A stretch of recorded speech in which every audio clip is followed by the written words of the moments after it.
Le football, dont la forme actuelle a vu le jour au XIXe siècle, est devenu au fil des années le sport le plus populaire au monde. Il comptabilise aujourd'hui près de 300 millions de licenciés à travers le monde, sans prendre en compte tous les autres passionnés du ballon rond. La France, dernière nation championne du monde en date, recense plus de 2 millions de licenciés sur son territoire national. La notoriété du football étant grandissante, les intérêts liés à ce sport n'ont cessé de croître, jusqu'à générer en France pour la saison 2015-2016 plus de 7,5 milliards d'euros. Au vu de ces sommes et des intérêts qui en découlent, le football a malheureusement perdu quelques-unes de ses lettres de noblesse. Aujourd'hui, certains acteurs du football subissent les dommages collatéraux liés à ces intérêts. Dans ce documentaire, nous allons vous faire découvrir une partie de l'envers du décor du monde du football.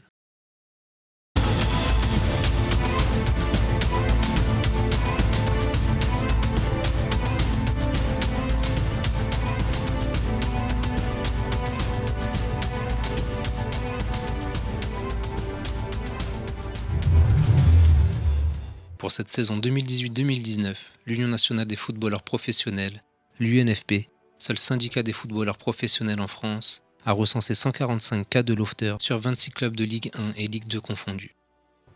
Un lofter est un joueur encore sous contrat, que son club placardise comme on le dit dans le monde du travail, l'incitant ainsi à quitter le club malgré son contrat en cours.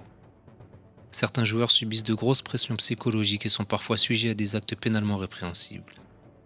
Pour comprendre ce que vivent ces lofters, nous allons vous plonger dans l'univers de l'un d'entre eux. Anatole Ngamukol, ancien joueur du Stade de Reims, club actuel de Ligue 1, illustre parfaitement ces pratiques de mise à l'écart les plus délictueuses. En 2017, Anatole Ngamukol signe un contrat de 2 ans au Stade de Reims, club évoluant en Ligue 2, après avoir été vice-champion de Suisse, vainqueur de la Coupe de Suisse, barragiste de la Ligue des Champions et de l'Europa League, après 2 saisons au Red Star en Ligue 2 dont il finit meilleur buteur du club. Il participe à 26 rencontres de championnat avec le Stade de Reims et aide ainsi à l'accession du club en Ligue 1. En mai 2018, une fois l'accession en Ligue 1 validée, son entraîneur M. Guillon et le président du club, M. Caillot, lui font comprendre qu'ils se passeront de lui en Ligue 1 pour la saison suivante, malgré son contrat de travail en cours. M. Caillot lui dit lors de cet entretien: On est tout à fait conscient que tu es un mec bien, que tu t'es fondu dans le groupe, que tu as été un équipier modèle. Il n'y a pas de débat là-dessus. On ne te fait aucun reproche. Les qualités, tu ne pourras pas les montrer puisque tu ne joueras pas. Donc c'est ça le vrai problème. Malgré son incompréhension, le joueur conserve une attitude professionnelle et poursuit les entraînements jusqu'à la fin de saison en Ligue 2. Il part en vacances, comme l'ensemble de ses coéquipiers, et se présente au centre d'entraînement le jour de la reprise, soit le 29 juin 2018. Il lui reste à ce moment encore 1 an de contrat à honorer. Ce 29 juin 2018, la reprise de l'entraînement avec le groupe de Ligue 1 lui est formellement interdite. Le club lui fait savoir qu'il serait mis à disposition du groupe Pro 2, dont la reprise est programmée le 11 juillet 2018. Pourtant, l'article 507 de la Convention collective nationale des métiers du football, plus communément appelée Charte du football professionnel, stipule: sauf accord des parties, la date de reprise de l'entraînement doit être commune pour tous les joueurs sous contrat professionnel, à l'exception des joueurs âgés de moins de 20 ans au 31 décembre de la saison en cours. Aucun accord n'avait été conclu entre les parties, le joueur ayant été contraint d'accepter cette première injustice contre son gré. Sa mise à l'écart du groupe Ligue 1 lui est notifiée jusqu'au 31 août 2018, date correspondant à la fin du mercato, période des transferts. Pendant toute cette période, le joueur s'entraînera avec le groupe Pro 2, s'acquittant de toutes ses obligations contractuelles. A contrario, le club lui interdira l'accès au vestiaire du groupe Ligue 1, ne lui fournira pas les mêmes équipements que ses coéquipiers, et il ne sera pas convié à la photo officielle de l'équipe. Sur le site officiel du Stade de Reims, il était le seul ancien joueur du club à encore apparaître avec le maillot de Ligue 2, lorsque tous ses anciens coéquipiers étaient revêtus du nouveau maillot de Ligue 1. Le 31 août 2018, lors d'une conversation téléphonique, le directeur général délégué du Stade de Reims, M. Mathieu Lacour, fait savoir à Anatole que sa mise à l'écart du groupe Ligue 1 sera reconduite au 1er septembre 2018. L'article 507 de la Charte du football mentionne: la mise à disposition de tout joueur sous contrat professionnel dans le deuxième groupe d'entraînement doit s'effectuer de manière temporaire pour des motifs exclusivement sportifs liés à la gestion de l'effectif. Elle ne doit en aucun cas se prolonger de manière régulière, permanente et définitive, s'apparentant à une mise à l'écart du joueur contraire à l'esprit du texte et du contrat de travail du footballeur professionnel. La répétition de ces mises à l'écart des joueurs de football dégrade leurs conditions de travail, porte atteinte à leurs droits, à leur santé morale et constitue un préjudice énorme à leur avenir professionnel. Le non-respect de cet article 507 peut donc entraîner la violation de l'article 222-33-2 du Code pénal qui mentionne: Le fait de harceler autrui par des propos ou comportements répétés, ayant pour objet ou pour effet une dégradation des conditions de travail, susceptible de porter atteinte à ses droits et à sa dignité, d'altérer sa santé physique ou mentale, ou de compromettre son avenir professionnel, est puni de 2 ans d'emprisonnement et de 30 000 € d'amende. Monsieur Lacour ne s'arrête pas là. Il dit également aux joueurs: Écoute, on va faire très simple, Anatole. Moi, j'ai pas envie de rentrer dans des tergiversations. Soit tu acceptes d'être dans le groupe Pro 2, soit si t'es pas dans le groupe Pro 2, ben écoute, on fera une mise à pied, un licenciement, qu'est-ce que je te dis là. Ok, donc un contrat, le contrat n'est pas respecté alors. Ça veut dire ça en gros. Exactement. Ok.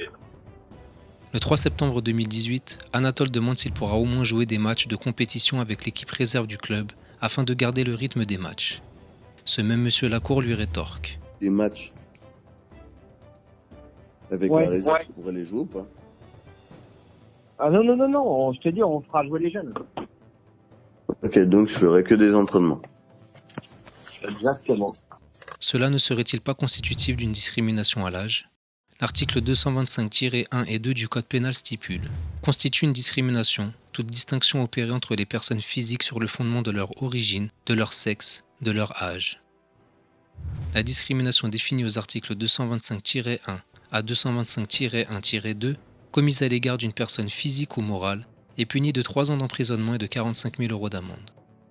Sur conseil de l'UNFP, Anatole met en demeure le club de le réintégrer dans le groupe 1, conformément à la législation sportive en la matière. Cette mise en demeure étant restée sans réponse, il saisit la commission juridique de la Ligue de football professionnel, la LFP, pour statuer sur son cas et ainsi contraindre le club à le réintégrer dans le groupe de Ligue 1. Suite à cette saisine, le joueur subit de nouvelles déconvenues. Il est accusé par M. Lacour et M. Turpin, responsables juridiques du stade de Reims, d'avoir eu une attitude insultante et menaçante envers le club, sa direction et envers M. Lacour. Ces faits se seraient produits le 1er octobre 2018, suite à la nouvelle reconduction de la mise à l'écart du joueur par le club.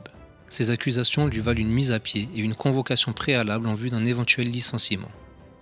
Un enregistrement audio de la conversation du 1er octobre, à l'origine de ces accusations, vient pourtant disculper Anatole des faits qui lui sont reprochés.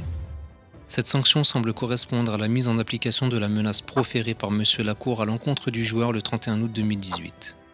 Rappelez-vous ce qu'il lui avait dit.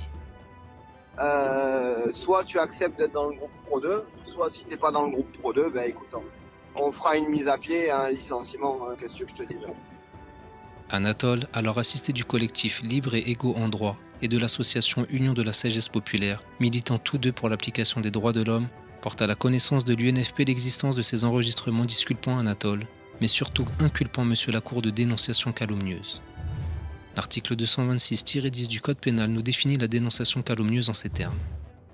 La dénonciation, effectuée par tout moyen et dirigée contre une personne déterminée, d'un fait qui est de nature à entraîner des sanctions judiciaires, administratives ou disciplinaires, et que l'on sait totalement ou partiellement inexacte, lorsqu'elle est adressée soit à un officier de justice, soit à une autorité ayant le pouvoir d'y donner suite, soit au supérieur hiérarchique ou à l'employeur de la personne dénoncée, est punie de 5 ans d'emprisonnement et de 45 000 € d'amende. M. Lacour a dénoncé ces faits à l'employeur ainsi qu'à la LFP le 4 octobre 2018. Cette dernière est une autorité ayant pouvoir d'y donner suite en prononçant des sanctions administratives prévues par les textes régissant la législation footballistique. En effet, on trouve dans l'article 7 de la Charte d'éthique et de déontologie du football, les instances du football s'engagent à édicter les règles garantissant l'équité et l'intégrité du football, à veiller à leur respect et à en sanctionner les manquements. On trouve dans les sanctions pouvant être infligées par la LFP à un club l'amende, la perte d'un ou de plusieurs matchs par pénalité, le retrait de points au classement, la mise hors compétition, la rétrogradation en division inférieure, la radiation, la réparation du préjudice matériel causé, l'interdiction pour une durée limitée d'être affilié à la FFF. Le caractère calomnieux de cette dénonciation ne souffre donc d'aucune contestation, les faits étant inexacts et dénoncés à des autorités.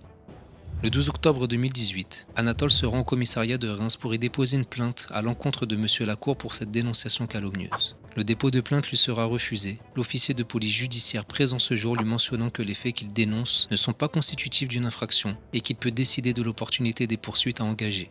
Pourtant, l'organisation judiciaire stipule que les officiers de police judiciaire sont tenus de recevoir les plaintes des citoyens et que l'opportunité des poursuites appartient au procureur. En effet, l'article 15-3 du Code de procédure pénale mentionne: les officiers et agents de police judiciaire sont tenus de recevoir les plaintes déposées. L'article 40-1 du Code de procédure pénale mentionne: le procureur de la République territorialement compétent décide s'il est opportun, soit d'engager des poursuites, soit de mettre en œuvre une procédure alternative aux poursuites, soit de classer sans suite la procédure.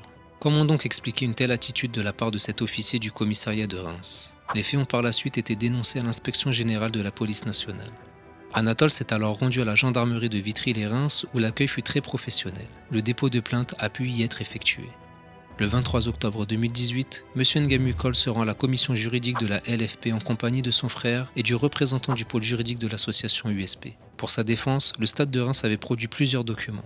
Une attestation sur l'honneur de M. Guillon, l'entraîneur du Stade de Reims, mentionnant: je sous-signé David Guillon, compte réintégrer dans mon effectif professionnel le joueur Anatole Ngamukol lors de la période de trêve internationale du 12 au 20 novembre.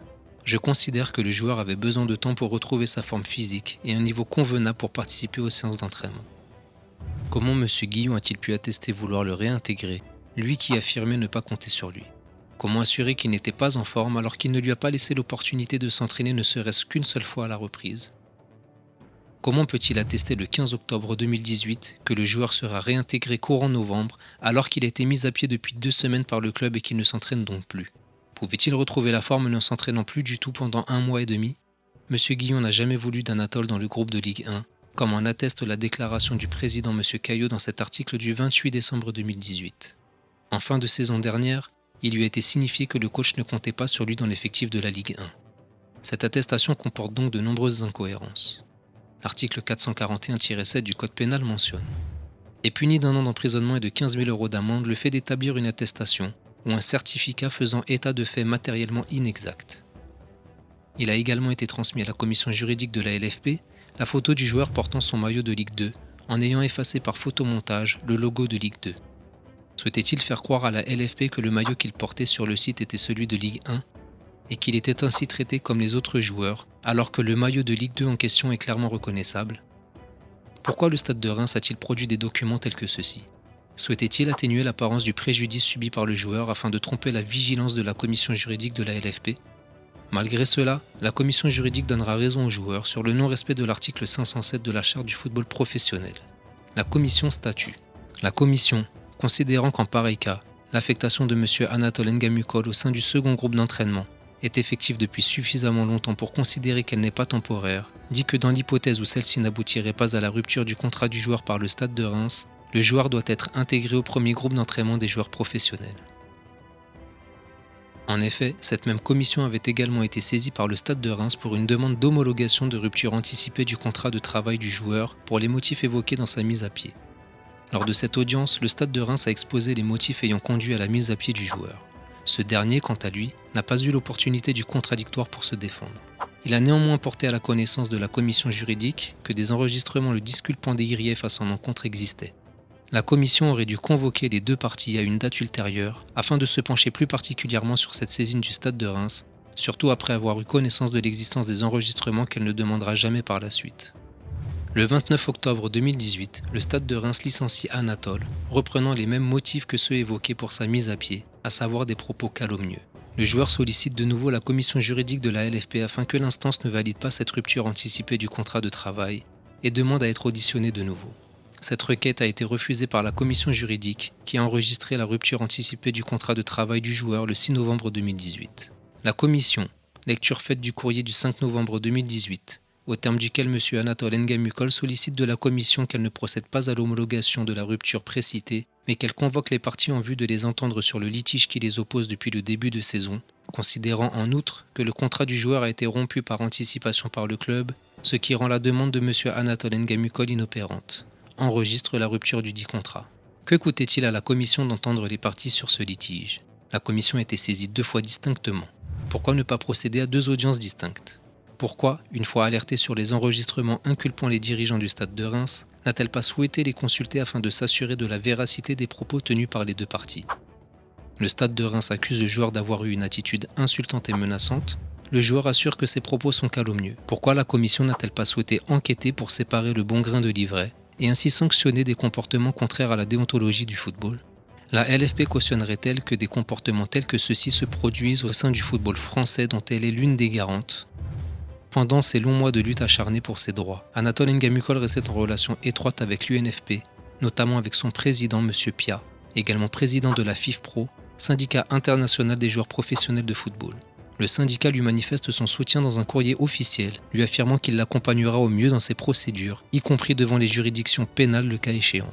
On peut lire dans ce courrier: nous tenons à te réaffirmer tout le soutien de l'UNFP dans toutes les démarches que tu souhaiterais mettre en place pour réhabiliter ton honneur et la qualité de ton professionnalisme. D'abord judiciaire, car nous avons bien conscience du préjudice moral et psychologique que tu as vécu au quotidien, qui mérite d'être largement réparé. À ce stade, 2 choix s'offraient à Anatole. Le premier consistait à trouver un terrain d'entente avec le Stade de Reims afin d'être libéré pour signer dans un autre club, renonçant ainsi à faire valoir ses droits. Cela lui aurait permis de rester dans le circuit sans trop de conséquences fâcheuses sur sa carrière. Le second était celui de se battre pour ses droits, mais également pour ceux de tous ces footballeurs victimes des mêmes agissements et qui, de peur de ne plus pouvoir exercer leur métier, ont choisi d'accepter l'inacceptable, à savoir renoncer à la justice qui leur est due. Envahi par une volonté de justice et souhaitant mettre un terme à ces pratiques délictueuses, Anatole a choisi la deuxième option, au risque de tout perdre. Il a donc choisi de lancer l'alerte sur ces pratiques et de porter le combat de tous ces footballeurs victimes d'actes pénalement répréhensibles. On peut lire dans une interview de M. Pia: quand certains ne veulent pas partir, parce qu'ils se disent « Non, je veux faire voir à l'entraînement que je peux avoir ma place, j'ai un contrat, je veux l'honorer », la menace, c'est de l'envoyer en réserve et de ne même pas le faire jouer avec la CFA. C'est une forme de harcèlement pur et dur qui peut mettre les joueurs dans des conditions psychologiques terribles. Il y a une commission juridique à la Ligue qui est amenée à prendre en compte les plaintes. Mais il s'avère que beaucoup de joueurs ne veulent pas porter plainte parce que si jamais ils le font, ils peuvent être mis sur une blacklist. La plupart du temps, cette commission dit que le club doit réintégrer le joueur. Mais comme il n'y a pas de sanction directe, un club peut se dire « Je m'en fous de ce que dit la commission juridique, je ne le ferai pas ». Le 15 novembre 2018, M. Pia évoque le cas d'Anatole lors du bureau du comité d'administration de la LFP, lors duquel sont présents Mme Bois de la Tour, présidente de la LFP, et M. Le Graët, président de la FFF. Le bureau entend M. Philippe Pia détailler les informations qu'il a reçues sur la situation du joueur Anatole Ngamukol au Stade de Reims. Le lendemain, il s'entretient personnellement avec les 2 présidents des instances footballistiques, leur mentionnant que des enregistrements audio disculpent le joueur des faits qui lui sont reprochés. Il insiste sur le fait que les instances du football ont des obligations face à ce genre de situation et leur demande de recevoir le joueur afin de l'entendre et qu'il puisse leur présenter les preuves parfaites dont il dispose. Aucune des 2 instances n'a accordé d'audience au joueur. Face à l'immobilisme des instances du football, l'USP interpelle à plusieurs reprises Mme Bois de la Tour à travers différents courriers, lui demandant de recevoir le joueur qui possède tous les éléments nécessaires à la manifestation de la vérité. La présidente de la LFP déclinera toutes les demandes effectuées par écrit. Le joueur s'est donc rendu dans les locaux de la LFP afin d'être entendu directement. Après presque 3 heures d'attente sur place, Mme Bois de la Tour sort d'une réunion et croise le joueur.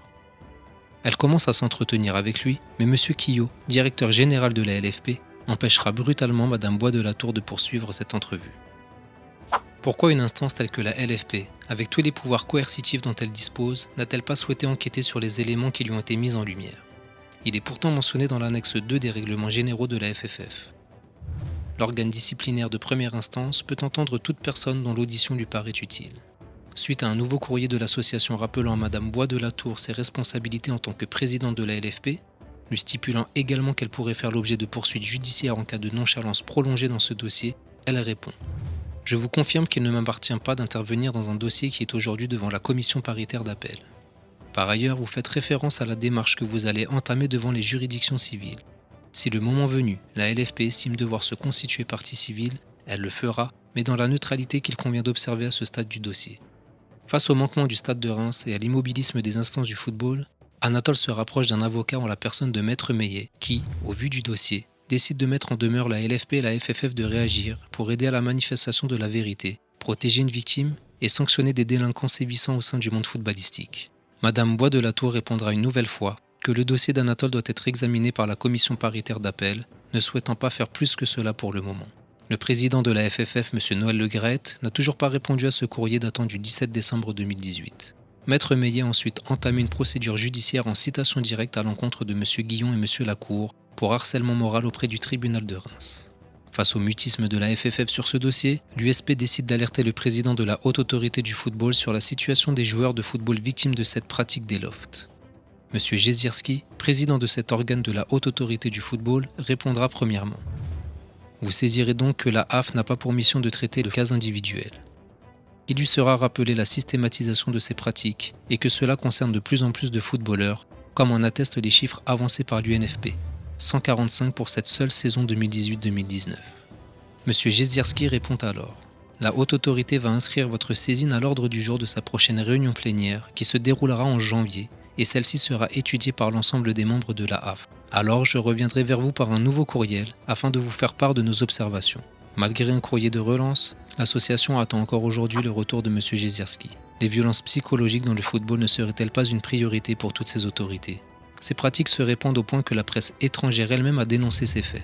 Un article mettant en lumière ces footballeurs luttant pour leurs droits face aux violences psychologiques dont ils sont victimes a largement été relayé dans la presse, notamment américaine, avec Fox News, le Seattle Times, le New York Times et bien d'autres.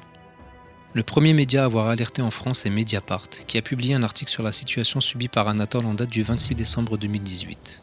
Cette publication a entraîné quelques médias à s'emparer du sujet. France 3 réalise un court reportage sur sa situation, reportage qui sera diffusé lors du journal télévisé, puis posté sur la chaîne YouTube de France 3.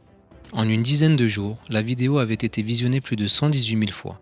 Si une capture d'écran n'avait pas été réalisée pour en témoigner, il serait aujourd'hui impossible de savoir combien de fois cette vidéo a été visionnée, car France 3 l'a supprimée avant de la remettre, faisant repartir le compteur à zéro. Sans vouloir être complotiste, beaucoup de personnes se posent la question à savoir pourquoi France 3 a fait cela. La vidéo commençait-elle à déranger ? L'engouement autour de la situation d'Anatole devait-il être freiné de toute urgence ? Les questions restent en suspens. Nous voyons à travers ce récit qu'il est extrêmement difficile pour un joueur de faire valoir ses droits, surtout lorsque les instances censées protéger les intérêts des acteurs du football ne prennent pas leurs responsabilités, même lorsque les auteurs sont identifiés et que des preuves parfaites existent. Quelle est la position de Madame la ministre des Sports dans cela ? Au vu de l'immobilisme de la LFP et de la FFF dans ce dossier, le père du joueur, constatant la dégradation de l'état psychologique de son fils, a décidé d'alerter Madame la ministre des Sports, Madame Mara Cineanu, sur l'injustice que son fils a subie de la part des dirigeants du stade de Reims.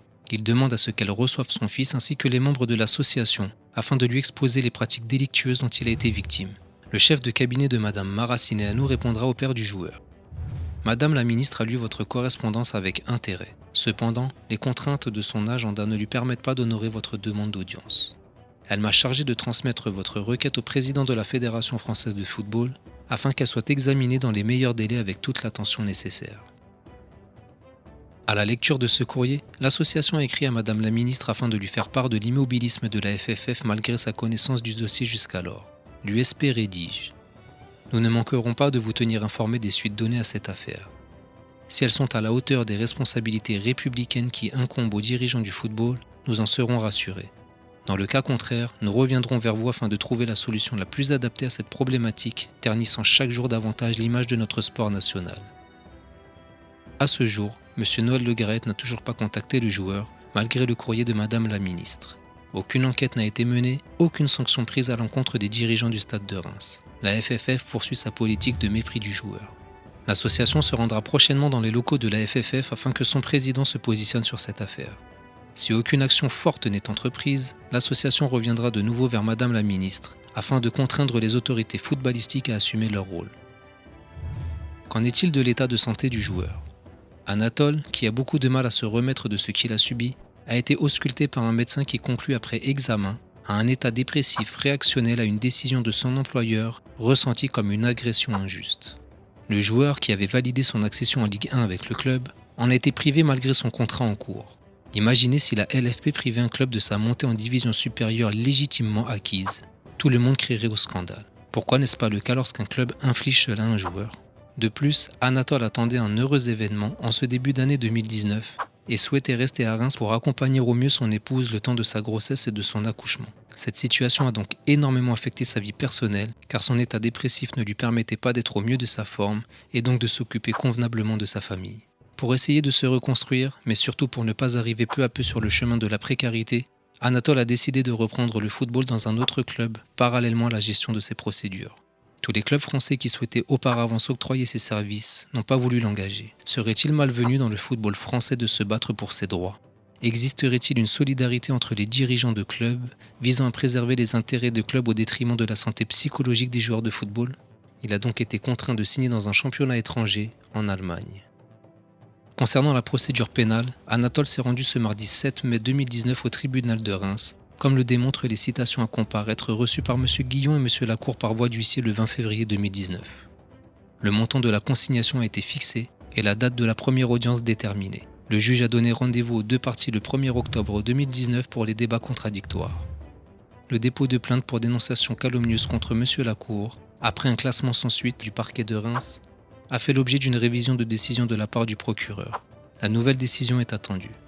Administrativement parlant, Anatole a saisi la commission paritaire d'appel de la LFP suite à la dernière notification de la commission juridique enregistrant la rupture anticipée de son contrat de travail le 6 novembre 2018. La commission paritaire d'appel de la LFP n'a convoqué le joueur que le 28 mars 2019, soit plus de 4 mois et demi après. Le joueur n'ayant pu s'y présenter ce jour, car tenu par des engagements auprès de son nouveau club, il a demandé à ce qu'une nouvelle date soit fixée. Il est aujourd'hui dans l'attente, espérant qu'il ne sera pas contraint d'attendre un délai aussi long. Un nouveau documentaire sera prochainement réalisé afin de mettre en lumière les suites données à ce dossier. Vous pouvez néanmoins déjà constater à travers cette vidéo qu'il est très difficile pour un footballeur de faire valoir ses droits, même lorsqu'il dispose de preuves parfaites le disculpant des faits qui lui sont reprochés. Anatole a choisi d'aller jusqu'au bout des procédures, quitte à en payer le prix. Il souhaite ainsi briser l'omerta qui existe dans le football sur ces questions de violence psychologique. Madame la ministre des Sports avait à juste titre tenu ce même discours. Discrimination, harcèlement sont des pratiques assez cousines, Roxana Maracineanu. Dans le sport, on n'en a pas beaucoup parlé du harcèlement quand a éclaté le scandale MeToo. Il n'y en a pas, ou plus vraisemblablement, personne n'a osé lever le couvercle. Je crois qu'il y a une omerta sur tous ces sujets dans le milieu du sport parce que voilà, les associations, les fédérations se sont là. Il y a une omerta. C'est-à-dire qu'il y a la loi du silence. Il y a pas Votre de raison. prédécesseur a dit il n'y a pas d'omerta. Vous dites il y a une omerta, il y a une loi du silence qui empêche les gens de clairement, parler parce que ces pratiques, il n'y a pas de raison qu'elles n'existent pas dans le sport comme elles existent ailleurs. D'autant plus. Même pas plus. Bah oui, dans d'autant le sport plus. Et il est hors de question que des gens qui sont dans ce type de sport où il y a beaucoup d'intérêt, beaucoup d'argent, puissent aujourd'hui se sentir hors sol et passent hors la loi. Il est temps que les instances du football protègent les joueurs victimes de telles pratiques et qu'elles cessent de faire obstruction à la justice. Elles ont le pouvoir d'infliger des sanctions administratives à toute personne ne respectant pas l'éthique et la déontologie du football. Pourquoi ne le font-elles pas lorsque des cas aussi concrets sont portés à leur connaissance? L'article 507 n'offre plus une protection suffisante aux joueurs contre ces pratiques.